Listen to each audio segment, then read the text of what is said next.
Acum câteva zile a voit internetul de discursul radical al unei eleve, absolventă de liceu, în care practic ataca întregul sistem de învățământ. Iată 6 observații despre calitatea acelui discurs. 1. Nu a fost un discurs de elogiere, ci de desființare a școlii în numele unei așa zise sincerități. 2. Vorbitoarea se considera ea însăși o impostoare, cu doar 3% peste concurență. 3. Folosește greșit anumite cuvinte și expresii. De pildă, expresia validare academică. Aceasta nu o poate avea o absolventă de liceu. Să meargă mai întâi la facultate. De asemenea, cominte pleonasm. Dezvoltare etică și morală înseamnă același lucru. 4. Încearcă să nuanțeze imaginea negativă cu atenuator de tipul uneori sau o parte din, dar se vede imediat că promovează doar părerile celor care sunt de acord cu ea și le transformă în realități absolute.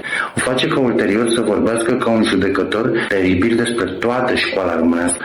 La sfârșit, realizează enormitatea acuzelor, așa că aduce o nuanță de consolare, felicitându-i întreagăt pe dascălii care au educat-o. Ce fericiți vor fi toți! 5.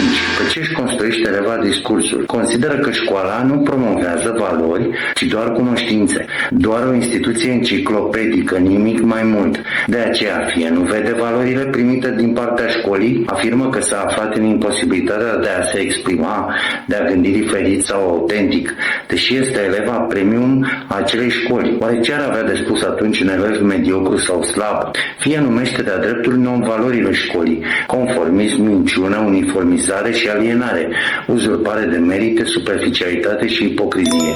6. La final, vrea să lupte pentru valorile în care crede, dar fără să facă o listă tot la fel de frumoasă ca aceea negativă și nici nu spune unde s-ar putea găsi instituția care le promovează. Ce mai? Domnișorica aștepta ca școala să fie raiul pe pământ și, dacă a dezamăgit-o, jos cu ea. A transmis un semnal, apoi s-a dedicat petrecerii de final, care, uite ce ciudat, e permisă de aceeași școală considerată plină de nenorociri. Nu știu, dar acest speech îmi pare asemenea cu fapta Golanului, care a dat cu întreagăt cu o piatră în geamul școlii și apoi și-a luat valea, fără să-i pese ce s-a întâmplat ulterior, pe cine a rănit, ce model prost a dat.